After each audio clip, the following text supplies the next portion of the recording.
Do you like a good scare? Do you have a dark and disturbing imagination? Then you've come to the right place.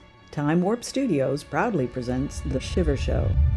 Greg, we've got Flesh Peddler. I think it's in the crime genre. Would you agree? Oh, absolutely. Look, you've got nerves of steel, Mary, so I'm not worried about you during this program.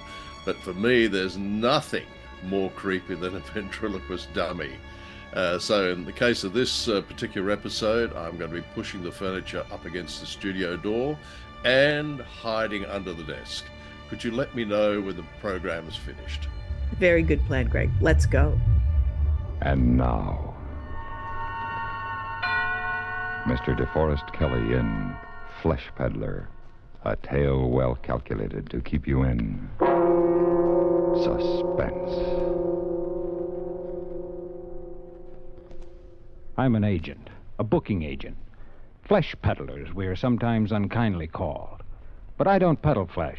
I sell talent. Singers, musicians, nightclub acts. And I'm pretty good at it.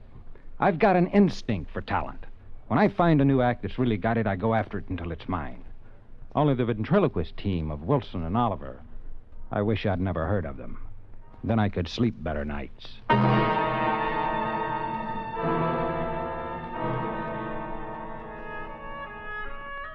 My wife and I were vacationing in the Catskills last summer, and the night before we were due back in New York, a carnival pulled into town.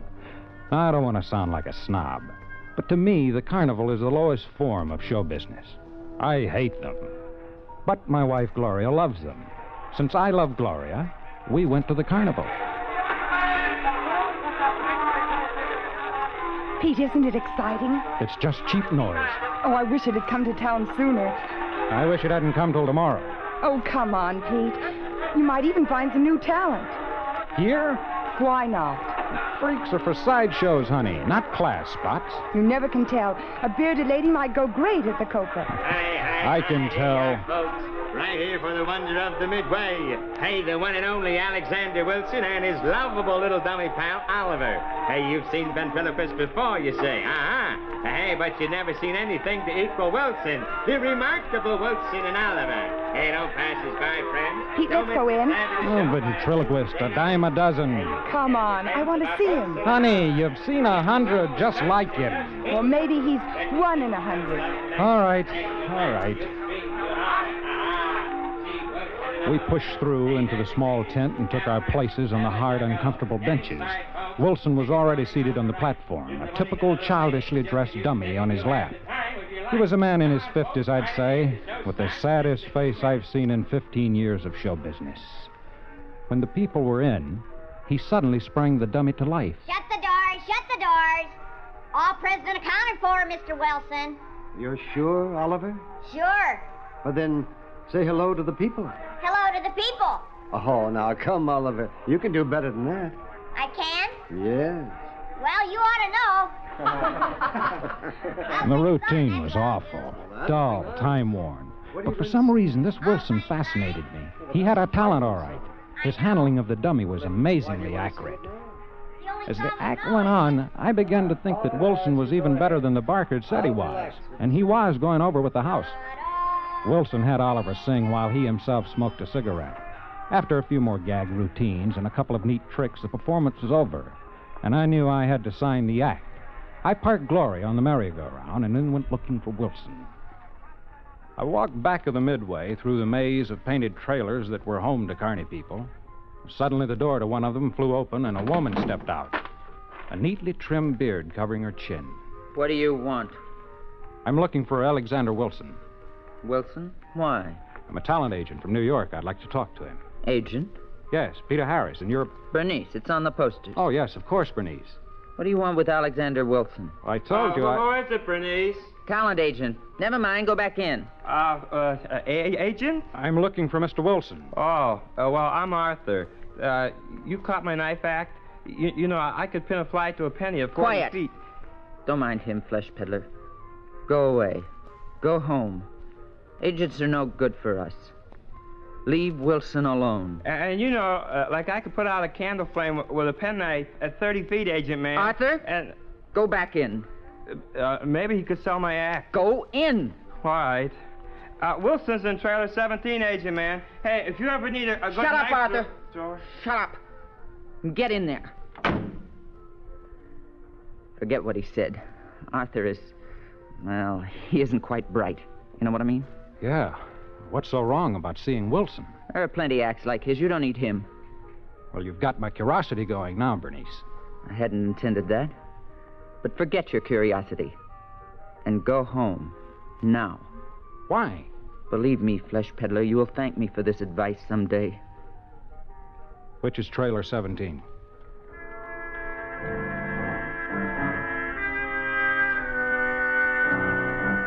I couldn't see why Bernice was so huffy. It was none of her business anyway. I roamed through the trailers with my cigarette lighter held high, looking for number 17. Finally, I found it. A small aluminum antique set apart from the rest, with a pre-war Chevy attached to it. The trailer was completely dark. Mr. Wilson. What is it? I'm Peter Harris. I'd like to talk to you. What do you want? Well, I'm an agent, Mr. Wilson. I'd like to see you. Just a minute. Yes? I just caught your act, Mr. Wilson. I enjoyed it very much. Thank you. I'd like to do business with you. Do business? Here's my card. My office places acts on all 4 networks and all the principal nightclubs. I'm afraid it's out of the question. I never play nightclubs. But... Yes, I never play nightclubs, Mr. Harris. Well, could I come in for a moment, explain my setup? Maybe when you... No, forgive me for appearing short, but I'm not interested in any offer you have to make. To begin with, I can get you $200 a week. Oh, excuse me. $250? No, I'm very tired, if you'll pardon me. Okay, Mr. Wilson. But will you tell me why you want to stay with a 2-bit freak show when you could make a small fortune working with me? No. No, I'm afraid I can't tell you. Good night. I suppose I should have forgotten all about it, but I'm not used to the brush off. Like I say, when I see an act I want, I go after it until I get it. And then there was something about Wilson's reluctance that wasn't somehow on the level. As I walked back toward the bright lights and the noise at the midway, a figure stepped from behind one of the darkened trailers. So you saw him. Oh, Bernice. Yes, I saw him. And are you satisfied? Not at all. Just more curious. Exactly. Only fools push their noses into other people's business, Flesh Peddler. Harris is the name. And only fools get themselves and other people into trouble. Trouble? All I wanted was to offer him a nice fat job, $250 a week, and he slammed the door in my face. Alexander Wilson cannot leave this carnival. Why? You don't know, Mr. Harris, and you're not going to know. Know what? Stop asking foolish questions. Your curiosity can do a great deal of harm. Bernice, where does the carnival go from here? Really, Mr. Harris, you don't expect me to... Look, I can ask any one of the Barkers or setup men. Ask them then. All right, I will. But remember, Flesh Peddler, if you follow us to Poughkeepsie, Poughkeepsie? Very well, now you know. But if you follow us and try to see Wilson again, you are a fool.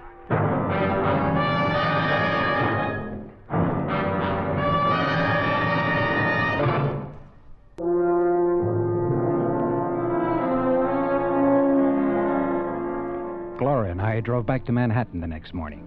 And 2 days later, I hopped a Poughkeepsie local out of Grand Central. The more I thought about Wilson, the more of a challenge he became. I wanted him for my list, but more than that, I wanted to find out what was behind Bernice's strange attitude. Now I wish I'd forgotten about the whole thing. In Poughkeepsie, I checked into a hotel, took a cab to the carnival grounds at the edge of town. It was late afternoon as I pulled up in front of the gaudy tents and booths, waiting for the evening crowds. I made my way through the cluttered midway, looking for Wilson's aluminum trailer and hoping I wouldn't run into Bernice. Yo, Agent Man. Hey, Agent Man. Hello. Hello. Remember me, Arthur the knife thrower? I can pin a fly to a penny. Yes, I remember you. And you've come for me? What's that? You come all this way to get me for your agency? Well, no, I'm afraid not. Oh. Well, that's all right. I mean, you know, like, I've been giving it a lot of thought, and I don't think I could go with you anyway. I see. So I couldn't leave Bernice in the carnival. My sister says carny folk should stay with carny folk. Your sister? Bernice. Oh. Arthur, why is Bernice so close-mouthed about Mr. Wilson? She acts as though she's afraid of him. Us carnie folks stick together, see? Like, we don't like other people sticking their noses into our business. Bernice said that? Yes. Arthur, where's Mr. Wilson's trailer? I don't know. Oh, come now, Arthur. Bernice says, you know, I know. Bernice says too much. I don't know anything, Agent Man. Well, I have to go practice my knife throwing now. I got to practice every day, you know. Well, it was clear Bernice had given Arthur his instructions, and no thanks to him, I finally found Wilson's trailer set off from the rest. Mr. Wilson? Mr. Wilson! The door to the trailer was unlocked, and it swung open at my knock. Wilson obviously wasn't there, but I didn't think he'd mind if I went in and waited. The inside of the trailer was dim and musty. I left the door open to let in what little sunlight the day had left and sat in the lone chair in front of the makeup table. I was just about to reach for a cigarette when I had the feeling that I wasn't alone. I turned slowly in the chair, and the back of my neck began to crawl. There on a shabby army cot was Wilson's dummy, propped up against the wall. The steady, unchanging expression of its face with the staring eyes and painted smile grinned back at me. It was weird and uncomfortable to be so close to this lifeless thing, unmoving, wooden, that seemed so real and alive on the platform in the tent. I tried to ignore it, but I couldn't. I looked away, but I could still feel it there, grinning at me in the early evening dimness. When I could stand it no longer, I got up and walked out of the trailer and bumped right into Bernice. What did I tell you, Flesh Peddler? Bernice, What were you doing in there? Waiting. For Wilson. What did I tell you? Now look, Bernice. I don't like you or anyone else telling me what I can or can't do. I want to see Wilson again. I'm waiting here. You come with me, please. I must talk to you privately in my trailer.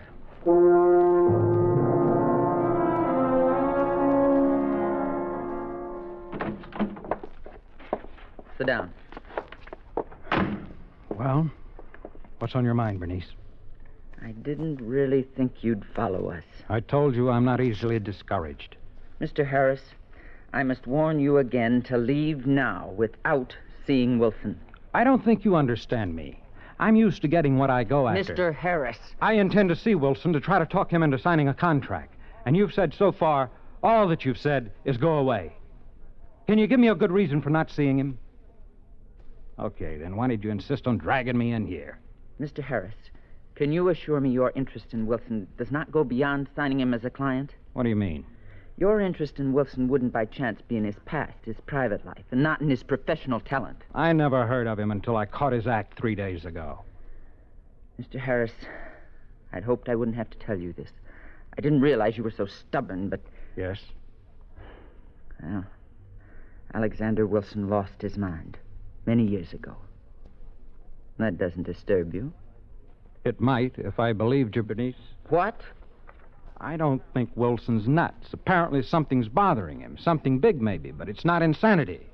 I suppose you know Wilson better than I do. I didn't say that. But a man in my business meets every kind of person there is. The cheats, the phonies, the right guys, the bums. So? So you develop an instinct about people. And my instinct tells me Wilson is not insane. You'll have to try something better to scare me off. Mr. Harris, Wilson thinks he's a murderer. You are trying to scare me, aren't you? If that's necessary to protect you and us, yes.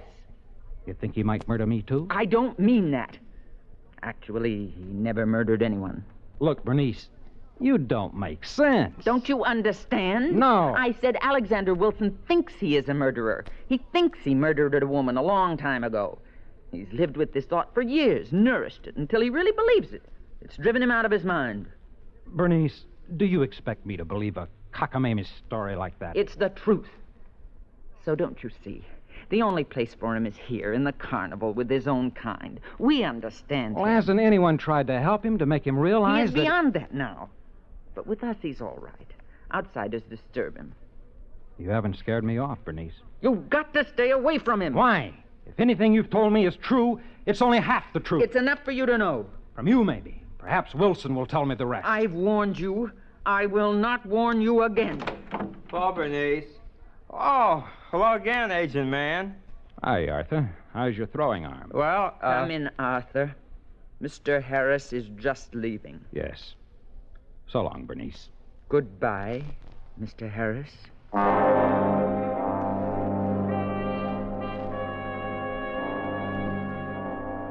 When the trailer door closed behind me, I guessed Bernice would start talking her fury out on Arthur. So I moved around to the small window in the back of the trailer to see if I could learn anything more. I don't care. I don't even want you to say hello to him. Nothing. Understand? But just saying hello don't hurt, does it, Bernice? I don't want you to open your mouth in front of that man, even to yawn. I had to lie to him to get him away from here. And I don't want you saying anything to bring him back. All right, Bernice. Just pray he goes back to his flesh peddling in New York on that first train. Just as I thought, Bernice had lied to me. I was determined to get to the bottom of this double talk about Wilson more than ever. This had become more important to me than signing him to the usual 7-year management contract. When I got back to Wilson's trailer, there was a light inside. Who's there? It's Peter Harris again. Who? Peter Harris. I spoke to you a few days ago and... What do you want? I want to talk to you, Mr. Wilson. Go away. But I've come all the way from New York. I must ask you to leave at once. Look, Mr. Wilson, I'm not a detective. All I wanted when I first met you was to book you into the big time. But now there's something more. I think you need help. You need help badly. No, you're mistaken. Can I come in and talk to you? Oh, good heavens, no. Well, how about having a drink with me before the show? You look like you could use one. Please, leave me alone. Wilson, don't you see what these people are doing to you? For some reason, you're a haunted man, and this carnival is the worst place in the world for you. Leave me now. Leave me, please. These people are all the help I need. Leave me alone. I'll be at the hotel overnight. If you change your mind, Wilson, call me.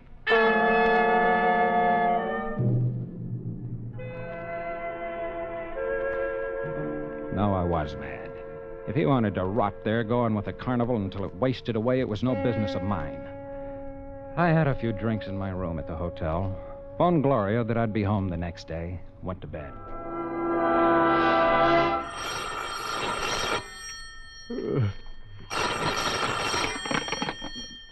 Yes? Mr. Harris? Wilson.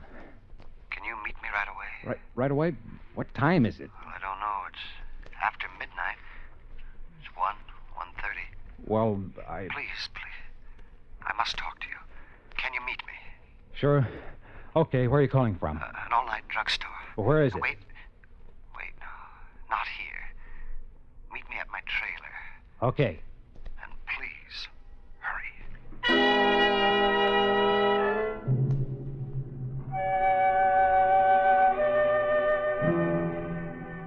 It took me longer to wake the cab driver in front of the hotel than it did to get to the carnival grounds.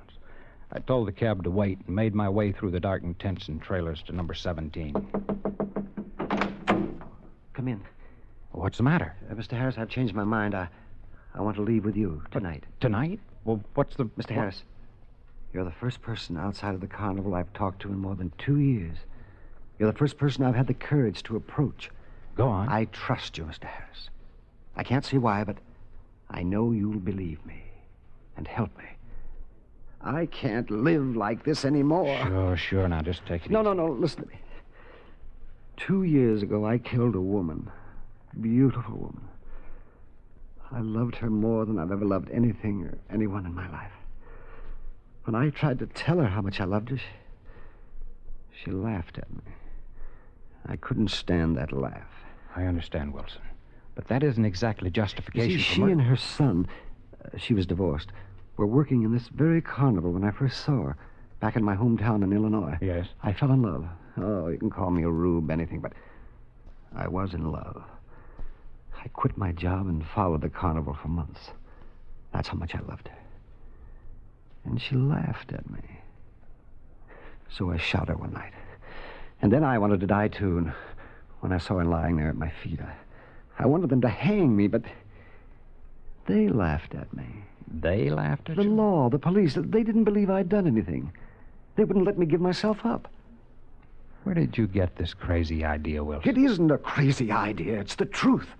Look, lots of people get lots of funny ideas. They think about something they want to do, and they think about it so much that they really believe they've done it. It was real from the beginning. I killed her. I did. But there was no evidence against me. Listen, Wilson, you're not making sense. You listen. He destroyed every bit of evidence so he could punish me himself. The police couldn't arrest or even suspect me. Who destroyed what evidence, Wilson? Her son, Oliver. Oliver? Yes, Mr. Harris. He's referring to me. A trick? No. Wilson was too upset to be tricking me. I wheeled at the sound of his voice, and there in the doorway stood Wilson's dummy, Oliver, a small but capable pistol in his hand. You are just as curious as Bernice said you were, Mr. Harris. Oliver.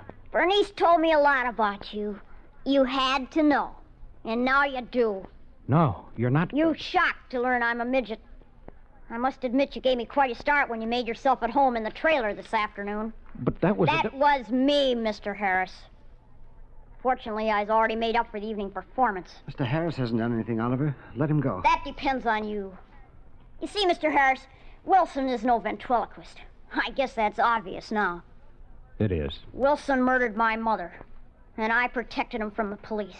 But why? Why? So the law couldn't punish him. What satisfaction would there have been for me if they'd just hanged him? He'd been dead in an instant. Is that enough punishment for a man who has murdered your mother? No. He deserved more. And I've given it to him. I've punished Alexander Wilson for years. That's right, Mr. Harris. He's held this over my head ever since. Sitting on my lap at every performance, reminding me, night and day. Well, I've had as much as I can stand. So go ahead, Oliver. Shoot! Shoot! Oliver, be sensible. If you pull that trigger, they'll hear it. They? Bernice and Arthur and everyone else? Bernice already knows, and now I don't care if the others do, too. For heaven's sake, shoot me. Get it over with. Shoot me, you monster! Shoot me! With horror frozen on his face, Wilson slid to the floor, dead. Then Oliver turned on me, the pupils of his eyes tiny with madness and his frail little body trembling. I'm afraid this is one act you can't book, Mr. Harris. Oliver. You wanted to know everything. Oliver, now wait. I'm really sorry for your sake. He asked me to let you go, but under the circumstances. No. I'm sorry, Mr. Harris. It flashed by my head and landed quivering in Oliver's chest, a long, gleaming knife blade. And there was Arthur in the doorway of the trailer with Bernice, his face like stone, watching Oliver crumple the little distance to the floor. Slowly, the faces of the others appeared in the doorway, silent. The terror I was holding back was a physical pain. I walked to the door and stood looking down at the little body lying awkwardly like a dummy now. A lifeless thing, unmoving, staring, even with the traces of a painted smile grinning up at me. This couldn't have gone on any longer, I suppose. The police will come now, and at last there'll be an end to it. Go home, Flesh Peddler, and forget all about us. I went home, but I haven't forgotten, and I'm afraid I never will.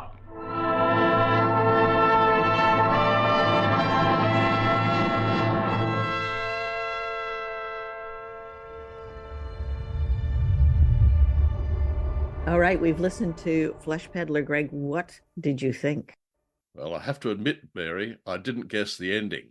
I thought perhaps the dummy was alive, but that the ventriloquist himself was actually dead. But I got that wrong. So did you guess it? No, I didn't. I was very anxious about the whole situation because when I was a child, my dad used to like to watch Charlie McCarthy on TV. Did you ever watch that? In Australia. Didn't get a lot of Charlie McCarthy, but I know who you mean. Yeah, I mean, it was supposed to be funny, and my parents thought it was funny, and the dummy is always kind of evil, it's the smart one. Now, I think we both agree. We probably spotted that it was the smart one in the relationship here. Well, certainly the alpha partner in the relationship. But to be fair to any listener who, like me, didn't guess the secret of trailer number 17, we can take comfort in the fact that we were never really told that the murdered woman had a son. No, that's right. Yeah, so it's very Agatha Christie to withhold a key piece of information from the audience. So the author has got something up his or her sleeve to spring right at the end. And you go, that's who done it. Yeah, so that's Bob Juran was the author. I thought this was a pretty great piece. I loved all the voice acting in it. We got to hear Deforest Kelley as a voice actor playing Pete Harris. Yes, he's got a very distinctive voice. And as soon as you hear him, you think, there's Dr. Leonard Bones McCoy from Star Trek. A very distinctive voice. Now, here's a piece of Star Trek trivia. Apparently, the producer first offered him the role of Dr. Spock, but Deforest Kelley turned it down and took up the role of Bones McCoy. Now, I just have to correct you. Because I am a Trekkie nerd, it's Mr. Spock. Oh! Dr. McCoy, Mr. Spock. Okay, well, I hope I don't get the next piece of trivia wrong, which was that Deforest Kelley was named after Lee Deforest, who was the inventor of the Audion vacuum tube, which made possible live radio broadcasting. My goodness. Heavens knows why your parents would name you like that, but nevertheless. But I also loved Dawes Butler, whose name is actually Dawson Butler, and it got shortened to Dawes. And he is a very famous voice actor. Did you check him out, Greg? I did indeed, and he was the voice of Yogi Bear and Huckleberry Hound and Elroy Jetson and all these cartoon characters. But for some reason, he's not doing the voice of the show's creepy ventriloquist dummy. Yes. He is, in fact, Arthur, the knife thrower. I thought he did a great job. I really liked, whenever Arthur showed up, I enjoyed hearing him. Yes, exactly. I've got to say that Bernice, nice, wonderful as she is, and very protective of her son, nevertheless, we did need, I think, Arthur in the scene to Yeah, give it a bit of absolutely. oomph. I liked the voice actor that did Bernice. I believe it's Gretchen Connie.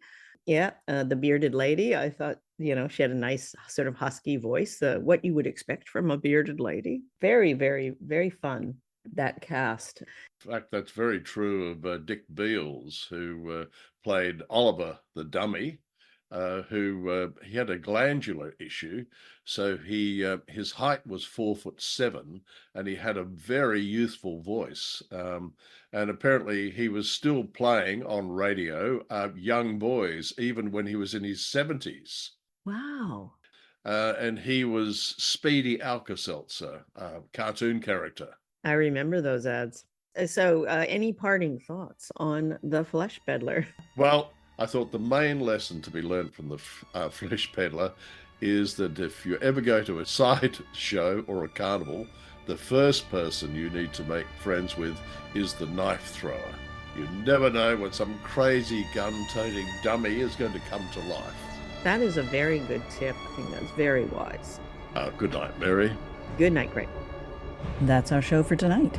Thank you for listening. You can find The Shiver Show and Time Warp Studios on our website, which is timewarpstudios.com. And there are links to all of our social media there. Music for this show is The Forsaken Ritual by Cody Martin.